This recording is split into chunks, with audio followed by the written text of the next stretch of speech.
So hello dear student, आज हम जो है class 12th physics chapter 1 electrostatic charge and field को स्टार्ट करेंगे। बच्चों, इस चैप्टर को हम 4 पार्ट में डिवाइड कर रहे हैं। पार्ट 1 में हम इलेक्ट्रिक चार्ज का इंट्रोडक्शन लेंगे, उसकी प्रॉपर्टी तथा उससे रिलेटेड कुछ न्यूमेरिकल्स करेंगे। पार्ट 2 में बच्चों हम इलेक्ट्रोस्टैटिक फोर्स निकालेंगे, उसको वेक्टर फॉर्म में कैसे क्वेश्चंस आते हैं उसके बारे में डिस्कस करेंगे। और पार्ट 3 में बच्चों हम इलेक्ट्रिक फील्ड और उसके एप्लीकेशंस को देखेंगे, जबकि पार्ट 4 में इलेक्ट्रिक फ्लक्स के बारे में डिस्कस करेंगे। तो आइए स्टार्ट करते हैं बच्चों, chapter 1 electrostatic charge and field part 1। तो पार्ट 1 में बच्चों जैसा कि कहा गया है कि इलेक्ट्रिक चार्ज होता क्या है। इलेक्ट्रिक चार्ज जो है बेटा, अगर हम बात करें तो नेचर में दो तरह के पाए जाते हैं, है ना। अभी तक के एक्सपेरिमेंट से ये पता चला है कि चार्ज नेचर में दो तरह के पाए जाते हैं। चार्ज है क्या? बेसिकली चार्ज जो है किसी भी मटेरियल की एक इंट्रिंसिक प्रॉपर्टी है। It is just like similar to mass. Electric charge भी एक बेसिक प्रॉपर्टी है किसी भी मटेरियल की, और वो एक इलेक्ट्रोस्टैटिक फोर्स को एक्सर्ट करता है। ठीक है। इलेक्ट्रिक चार्ज नेचर में दो तरह के हैं, इसीलिए ये दो तरह के फोर्स भी लगाते हैं। अगर पॉजिटिव चार्ज है और दूसरा जो है पॉजिटिव चार्ज है, यानी कि लाइक चार्जेस हम कह सकते हैं, तो पॉजिटिव और पॉजिटिव के बीच में जो फोर्स लगेगा वो रिपल्सिव फोर्स होगा, उसका नेचर रिपल्सिव होगा। जबकि अगर एक पॉजिटिव चार्ज है और दूसरा नेगेटिव चार्ज है तो उनके बीच में जो फोर्स लगेगा वो अट्रैक्टिव फोर्स लगेगा। इसको हम आगे कोलम्बिक फोर्स में डिटेल में इसको समझेंगे कि कैसे फोर्स काम करता है। फिलहाल हम इलेक्ट्रिक चार्ज को डिस्कस कर रहे हैं।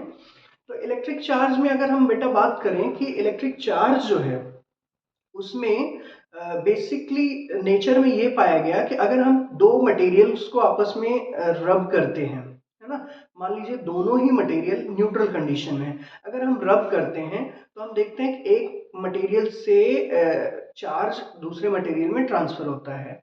और जब चार्ज ट्रांसफर होता है तो हम कहते हैं कि दोनों ही मटेरियल एक तरह से चार्ज हो गए हैं। दोनों अपोजिट नेचर में चार्ज होते हैं, एक पॉजिटिव चार्ज हो जाता है, एक नेगेटिव चार्ज हो जाता है।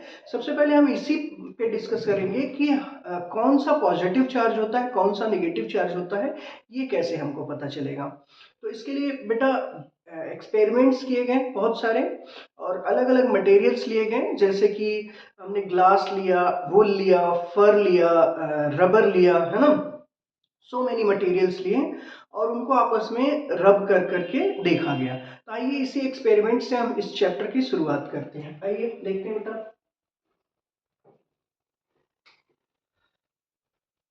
तो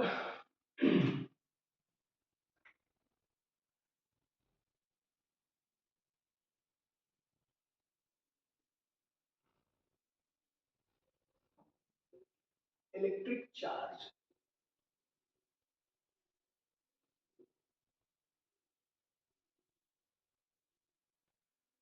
इलेक्ट्रिक चार्ज जो है, मान लीजिए हमने एक इस तरीके से कोई भी एक मटेरियल लिया और एक ये दूसरा मटेरियल लिया, दो मटेरियल ले लिए बेटा, दोनों को ऐसे हैंग कर दिया। ठीक है। और दोनों ही मटेरियल, मान लीजिए ये मटेरियल है ग्लास का और ये मटेरियल है प्लास्टिक का। ठीक है। ग्लास और प्लास्टिक, अगर मैंने दोनों ही मटेरियल को बेसिकली मान लीजिए दो रॉड ले लिए, जैसे एक रॉड लिया यहाँ पे मान लीजिए ये एक रॉड है,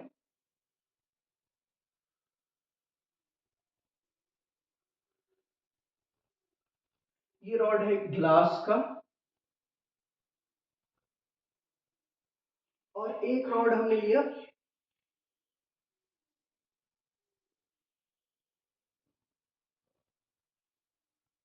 प्लास्टिक का।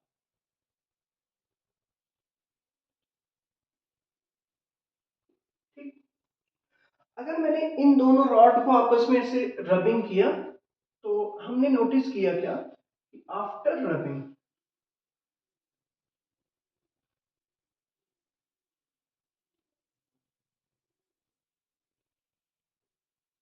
आफ्टर रबिंग इस ग्लास से कुछ इलेक्ट्रॉन निकले और प्लास्टिक की तरफ गए।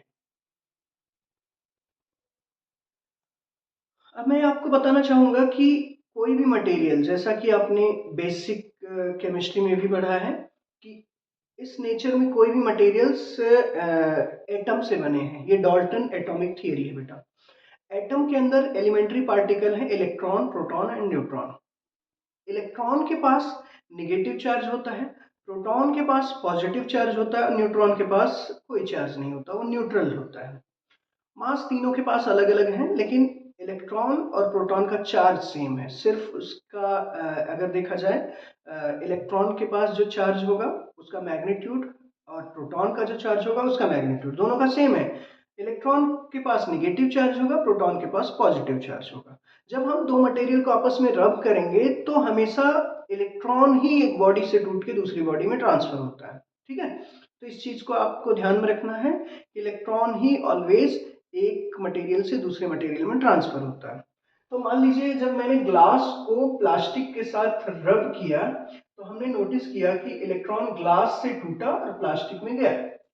क्योंकि ग्लास के अंदर इलेक्ट्रॉन की कमी आई, तो इस हम उनको पता है कि कोई भी मटेरियल के पास नंबर ऑफ इलेक्ट्रॉन और नंबर ऑफ प्रोटॉन सेम होते हैं, चाहे वो प्लास्टिक हो चाहे वो ग्लास हो। अब क्योंकि इससे इलेक्ट्रॉन टूट के इसमें आया तो इसमें इलेक्ट्रॉन की संख्या ज्यादा हो गई और इसमें इलेक्ट्रॉन की संख्या कम हो गई। तो हम कहेंगे कि ये जो ग्लास है बेसिकली, ये ग्लास अब कुछ इस तरीके से आपको नजर आएगा। इसमें इलेक्ट्रॉन की संख्या कम हो गई तो ये ग्लास पॉजिटिवली चार्ज हो गया। ठीक है, और ये जो प्लास्टिक है वो नेगेटिवली चार्ज हो गया क्योंकि इसमें इलेक्ट्रॉन की संख्या बढ़ गई। ठीक है बेटा, अब इसमें इलेक्ट्रॉन की संख्या बढ़ गई, इसमें प्रोटॉन की संख्या बढ़ गई क्योंकि इसमें इलेक्ट्रॉन ट्रांसफर हुआ। एक बात का और आपको ध्यान देना है कि इसमें उतने ही नंबर ऑफ पॉजिटिव चार्ज आएंगे जितने इसमें से इलेक्ट्रॉन इसमें जाएंगे। जैसे अगर मैं देखूं 1 2 3 4 इसमें है ना, और इसमें 1 2 3 4 5 है, इसका मतलब इसमें एक इलेक्ट्रॉन और होना चाहिए। तो देखो 5 इलेक्ट्रॉन इधर से इधर ट्रांसफर हुए तो इसमें 5 प्रोटॉन बने और इसमें 5 इलेक्ट्रॉन बने। ये निगेटिवली चार्ज हुआ और ये पॉजिटिवली चार्ज हुआ। अब क्या देखा गया बेटा, अगर मैं इस रॉड को इस ग्लास के पास ले जा रहा था, ये मान लीजिए ग्लास है ना, ये ग्लास है, ठीक, ग्लास है। अगर मैं इसके पास ले जा रहा हूं, ठीक है, इसके पास ले जा रहा हूं, तो मान लीजिए कि ये जो बॉब है और ये जो प्लास्टिक है, इस बॉब को भी इसी तरीके से इस प्लास्टिक के बॉब से इस ग्लास के बॉब को मान लीजिए कि रब किया गया होगा, जिसकी वजह से इसमें भी इलेक्ट्रॉन ऐसे ट्रांसफर हुए होंगे स्टार्टिंग में, ये इलेक्ट्रॉन, तो ये भी पॉजिटिव हुआ होगा और ये निगेटिव हुआ होगा ना। तो जब मैं इस रॉड को इस बॉब के पास ले जाऊंगा तो मैं नोट करूंगा कि ये बॉब इस रॉड से दूर जाएगा, इसमें रिपल्सिव फोर्स काम करेगा, रिपल्स, ठीक है, रिपल्सन हुआ।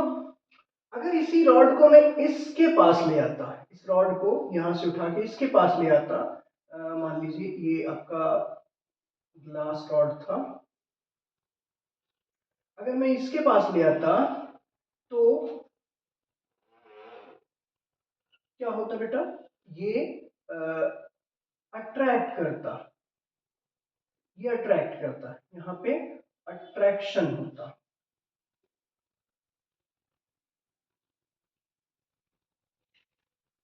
ठीक है, तो ये अट्रैक्शन है, ये रिपल्सन है। सेम जस्ट अपोजिट अगर एक्सपेरिमेंट करूं, मैं इस रॉड को यहां पे ले जाऊं तो मैं देखूंगा कि ग्लास इस बार इसके साथ अट्रैक्ट करेगा। यहां पे इसको दिखा रहे हैं, ये देखिए ये मान लीजिए आपका ग्लास है, ग्लास का बॉब है G प्लस। इसको अगर मैं ले जा रहा हूं इस रॉड को यहाँ पे,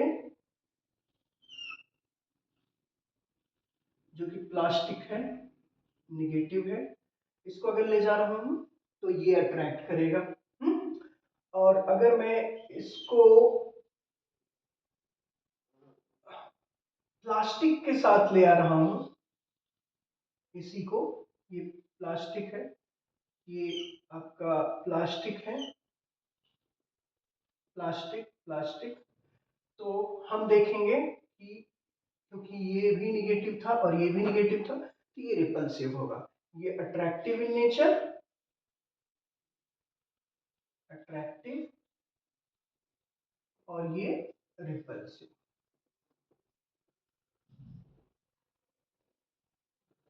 ठीक, तो रिपल्सिव एंड अट्रैक्टिव है ना, ये रिपल्सिव हो गया, रिपल्सिव।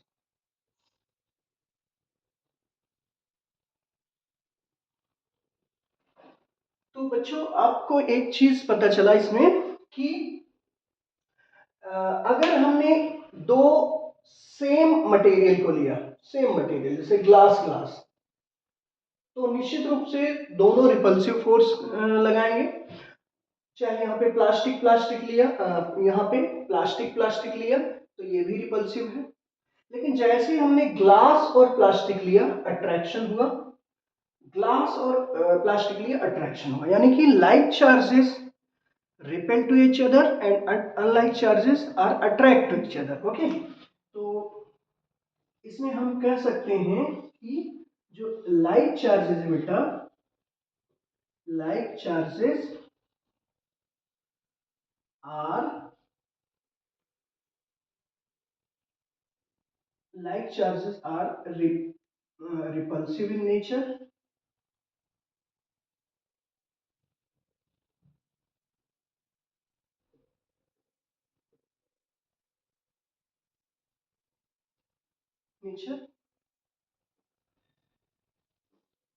unlike charges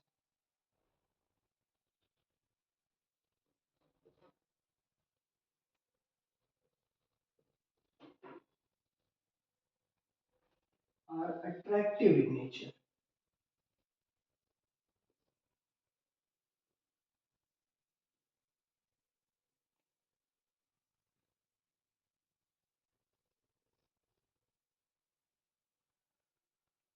सो बच्चों ये चीज क्लियर हो गई कि लाइक चार्जेस जो होते हैं, वो लाइक चार्जेस का मतलब अगर एक पॉजिटिव चार्ज है और दूसरा पॉजिटिव चार्ज है तो दोनों को अगर पास में लाया जाए तो ये रिपेल करेंगे एक दूसरे से। अगर हम मान लीजिए एक पॉजिटिव चार्ज लेते हैं, एक नेगेटिव चार्ज लेते हैं, दोनों को ऐसे पास लाते हैं तो अट्रैक्ट कर लेंगे। तो like charges repulsive in nature होंगे, unlike charges attractive in nature होंगे। इस चीज को आपको ध्यान में रखना है। साथ साथ आपको पता होना चाहिए कि चार्ज ऑन इलेक्ट्रॉन जो होगा बेटा, charge on electron,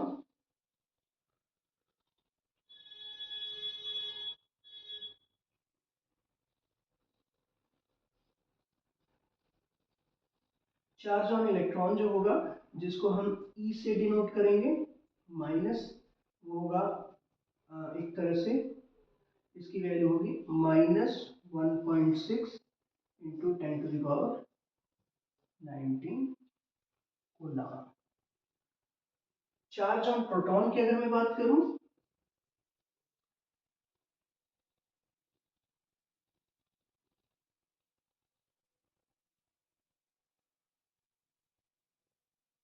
charge on proton वो होगा इक्वल्स टू 1.6 इंटू 10⁻19 कूलम।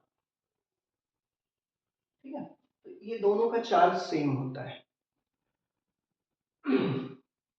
अगर मास की बात करूं, है ना, मास ऑफ इलेक्ट्रॉन यहीं पे कर देते हैं, मास ऑफ इलेक्ट्रॉन, तो वो होगा आपका 9.1 इंटू 10⁻31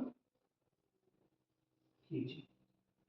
मास ऑफ प्रोटॉन जो होगा बेटा वो होगा 1.67 इंटू 10⁻⁻27 kg। ये डाटा याद रखना है क्योंकि न्यूमेरिकल में आपको काम आएगा।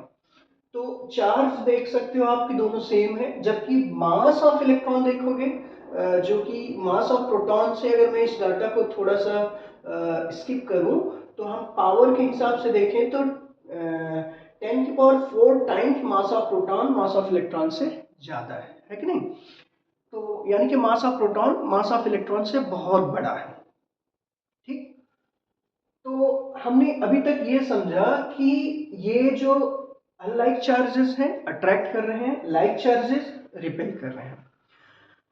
ये हमने सिर्फ ग्लास और प्लास्टिक का एग्जांपल लिया बेटा, इसमें बहुत सारे नेचर में मटेरियल्स हैं और अलग अलग एक्सपेरिमेंट्स किए गए हैं। जैसे मान लीजिए आप ग्लास ले लो, है ना, वूल ले लो, फर ले लो, सिल्क ले लो, मैग्नीशियम ले लो, है ना।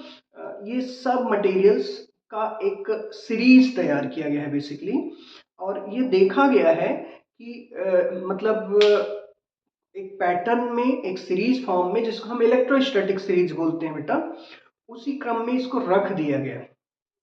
तो जब भी हम मटेरियल को अगर ऊपर से नीचे की तरफ, यानी सीरीज इस तरीके से तैयार किया गया है कि ऊपर से नीचे की तरफ, यानी ऊपर वाले मटेरियल को अगर नीचे वाले मटेरियल से हम रब करेंगे तो निश्चित रूप से ऊपर वाला जो मटेरियल होगा वो पॉजिटिव नेचर में होगा और जो नीचे वाला मटेरियल होगा निगेटिव, क्योंकि ऊपर वाला हमेशा इलेक्ट्रॉन को छोड़ेगा और नीचे वाला मटेरियल जो है इलेक्ट्रॉन को एक्सेप्ट करेगा। तो इसका सीरीज हम आपको लिख देंगे, ठीक है। फिलहाल हम आगे बढ़ते हैं, आइए।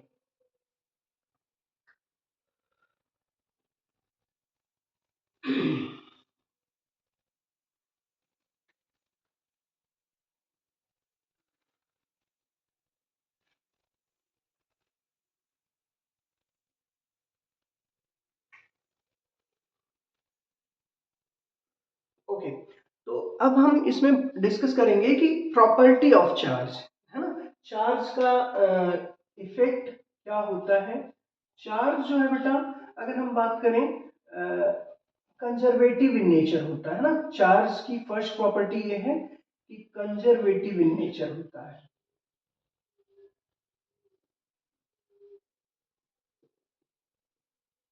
कंजर्वेटिव इन नेचर होता है, चार्ज जो है कंजर्वेटिव इन नेचर होता है। कंजर्वेटिव इन नेचर को हम थोड़ा सा डिस्कस करेंगे, कंजर्वेटिव नेचर है क्या। देखिए, चार्ज हमेशा एक बॉडी से दूसरी बॉडी में ट्रांसफर होता है। चार्ज की क्वांटिटी जो है वो फिक्स है, आप उसको प्रोड्यूस नहीं कर सकते, आप उसको डिस्ट्रॉय भी नहीं कर सकते। चार्ज ना तो खत्म होगा और ना तो बन सकता है। नेचर में एक फिक्स अमाउंट में चार्ज है, वो हमेशा एक बॉडी से दूसरी बॉडी में ट्रांसफर होता रहता है। इस पे जैसे मैं एक एग्जांपल ले सकता हूँ कि मान लीजिए कि हमारे पास 3 बॉडी है। अगर मैं बात करूं कि एक बॉडी हमारे पास है, सपोज करिए कि एक बॉडी ये है, बॉडी ए, एक बॉडी ये है, बॉडी बी, और एक बॉडी ये है, बॉडी सी। बॉडी ए के पास मान लीजिए कि 3 ई चार्ज है, यानी कि 3 पॉजिटिव चार्जेस है। बॉडी बी के पास मैं कहूं कि -5 ई चार्ज है, और बॉडी सी के पास मैं कहूं कि 6 ई चार्ज है। ठीक है, 3 बॉडी, 1 2 3।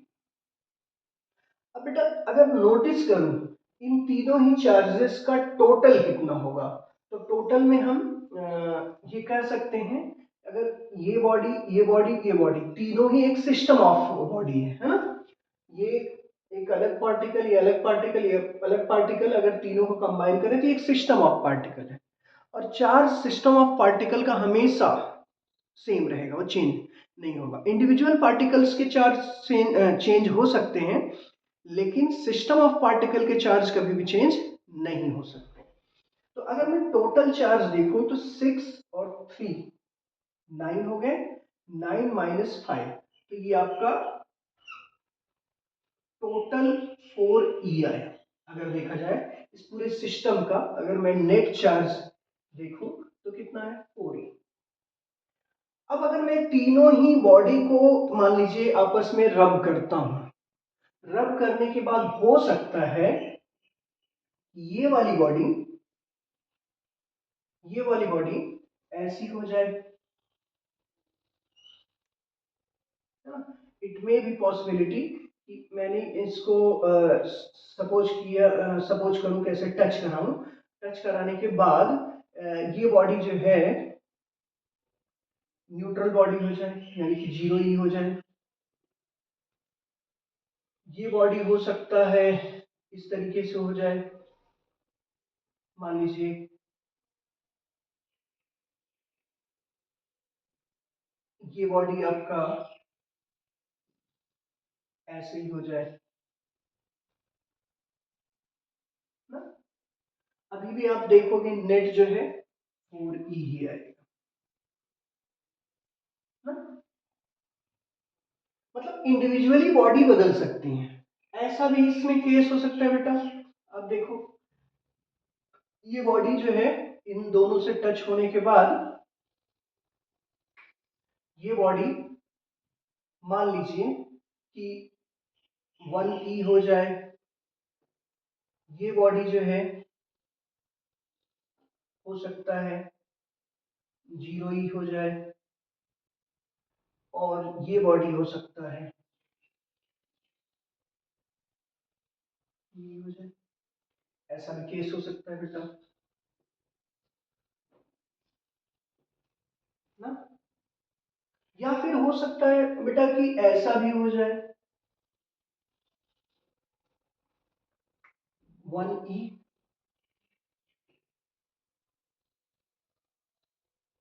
1e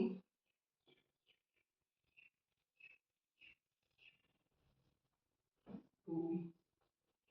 आप देख सकते हो कि कंजर्वेटिव नेचर जो है चार्ज का ये बता रहा है इंडिविजुअली चार्ज हर बार बदल रहा है। इसमें 3e था, -5e था, 6e था, नेट चार्ज 4e आया। इसमें 0e हो गया, -2e हो गया, 6e हो गया, नेट चार्ज 4e आया। इसमें बच्चों देखो 3e चार्ज हो गया, 0e हो गया, 1e हो गया। इसका भी नेट चार्ज अगर तुम देखोगे तो 4e ही आएगा। और इसमें 1e 2e और ये नेट चार्ज भी 4e ही आया। यानी कि कंजर्वेटिव नेचर में हम ये समझते हैं कि सिस्टम ऑफ चार्ज कभी भी चेंज नहीं हो सकता। इंडिविजुअल पार्टिकल के चार्ज एक दूसरे से ट्रांसफर होते रहते हैं, लेकिन net charge of the system remain always conserve. तो कंजर्वेटिव नेचर में हम यही समझेंगे कि जो net charge of the system होगा, net charge of the system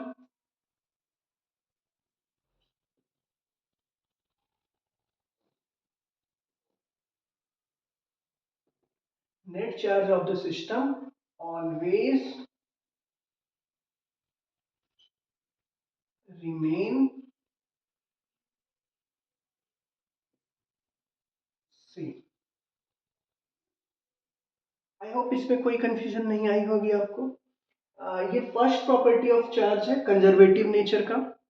बच्चों अगर मैं सेकेंड प्रॉपर्टी की बात करूं तो सेकेंड प्रॉपर्टी कहता है additive in nature. Second property क्या है? सेकेंड प्रॉपर्टी है, इसी में हम बता देते हैं, एडिटिव इन नेचर।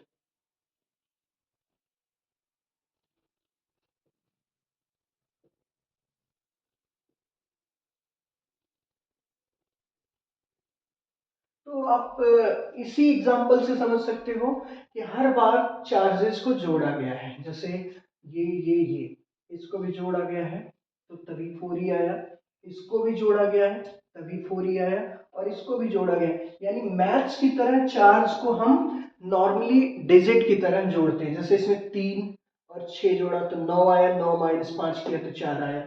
इसमें 0 और -2e जोड़ा तो -2e आया, +6 जोड़ा तो +4 आया। 3 में 0 जोड़ा तो 3 आया, 3 + 1 4 आया। 1 में 1 जोड़ा 2 आया, 2 में 2 जोड़ा 4 आया। इसका मतलब एडिटिव इन नेचर होता है। चार्ज को नॉर्मल हम एक संख्या या एक डिजिट की तरह काउंट जोड़ सकते हैं, है ना। तो एडिटिव इन नेचर होता है चार्ज, कंजर्वेटिव इन नेचर होता है चार्ज। ओके, कोई डाउट नहीं होना चाहिए इसमें। आगे बढ़ते हैं। अगला जो प्रॉपर्टी है बेटा, वो काफी इंपॉर्टेंट है, जिसको हम क्वांटाइजेशन ऑफ चार्ज बोलते हैं।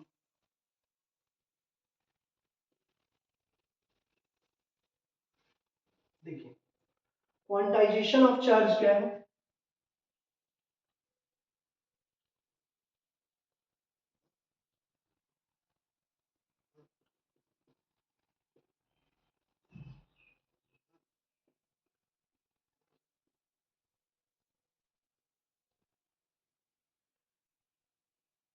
बच्चों, क्वांटा शब्द जो है आपको क्वांटम फिजिक्स में समझने को मिलेगा। क्वांटा का मतलब होता है बहुत ही स्मॉल, बहुत ही छोटा। एक्चुअली इसको क्वांटा का मतलब सबसे पहले आइंस्टाइन ने बताया। It's called in quantum physics, एक तरह से हम कह सकते हैं एनर्जी के पैकेट्स बोला जाता है ना। जब फोटोन के बारे में उन्होंने डिस्कस किया था, तब उन्होंने क्वांटा वर्ड यूज किया था, और वहीं से ये चीज चली आ रही है कि क्वांटाइजेशन ऑफ चार्ज, यानी कि मतलब चार्ज बहुत ही छोटा है, एक जिसको हम तोड़ नहीं सकते, ठीक है।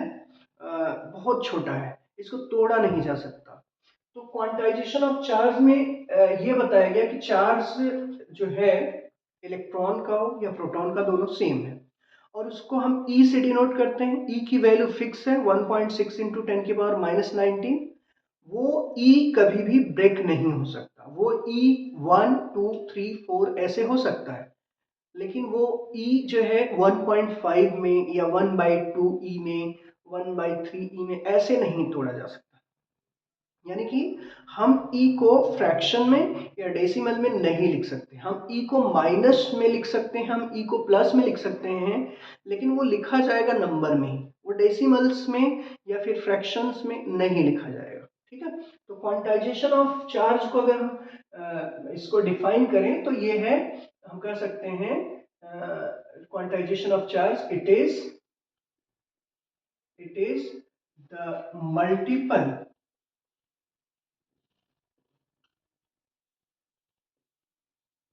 it is multiple integral of E.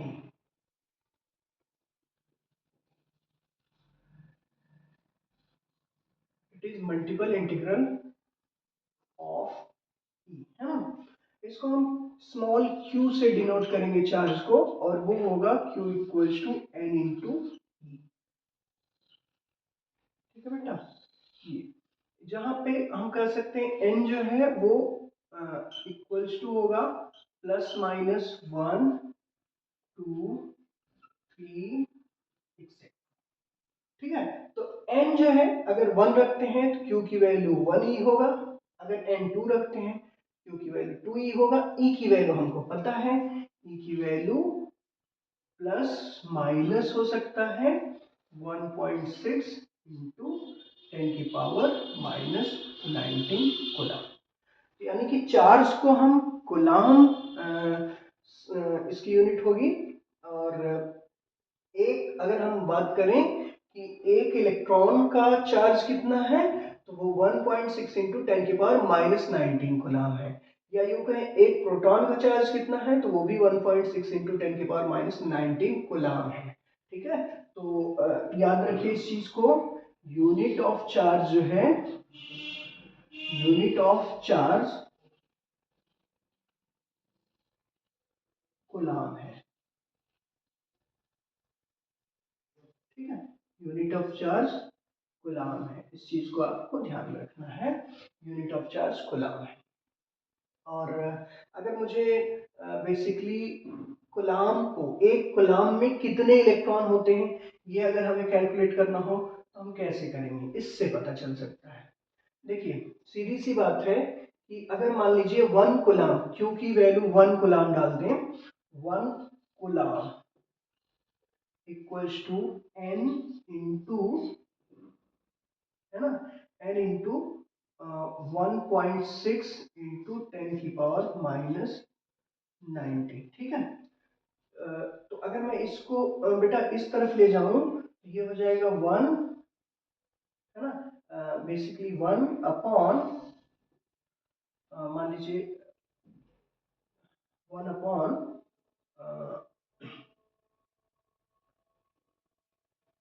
ये मान लीजिए इसको हम लिख सकते हैं 1.6 इंटू 10⁻⁻19 इक्वल्स टू n आया है ना।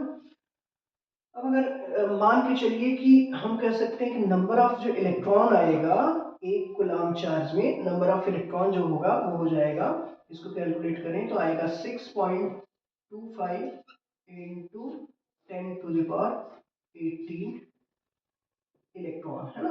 नंबर ऑफ इलेक्ट्रॉन कितना आएगा एक कूलम्ब चार्ज में, एक कूलम्ब चार्ज में 6.25 इंटू 10⁻18 इलेक्ट्रॉन या इतने ही प्रोटॉन हो सकते हैं।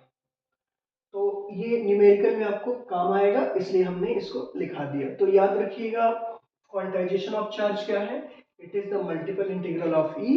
इसका सीधा सा मतलब है कि जो चार्ज है उसकी क्वांटिटी अगर हमें वो करना है, या फिर यूँ कहें चार्ज एक बहुत ही क्वांटम है, यानी बहुत छोटा है जिसको आप तोड़ नहीं सकते, जिसको आप फ्रैक्शन में नहीं लिख सकते, वो नंबर्स में लिखा जाएगा ई के टर्म में, है ना। तो इस चीज़ को आपको ध्यान में रखना है। इसमें न्यूमेरिकल्स आते हैं, तो न्यूमेरिकल्स हम एक एग्जांपल लेते हैं बेटा कि आइए कैसे इसको सॉल्व करेंगे। देखिए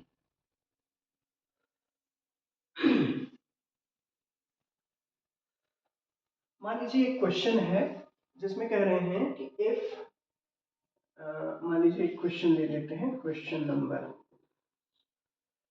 if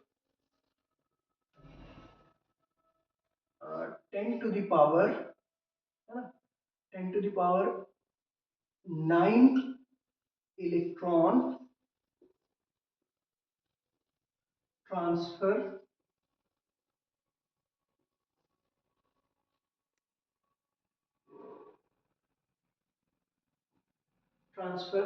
from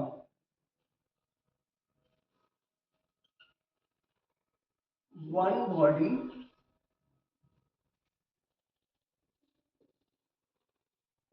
to another body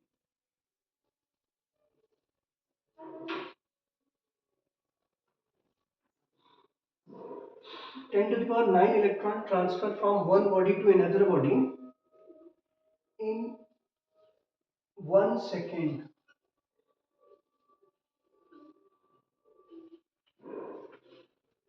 10 to the power 9 electron transfer from one body to another body in 1 second. Then find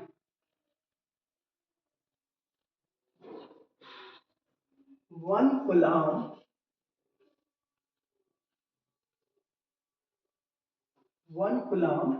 charge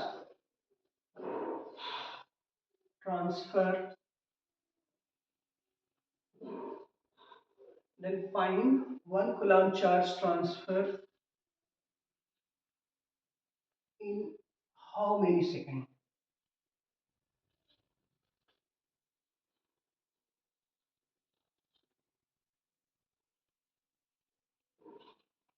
ठीक है बेटा, ये एक न्यूमेरिकल है।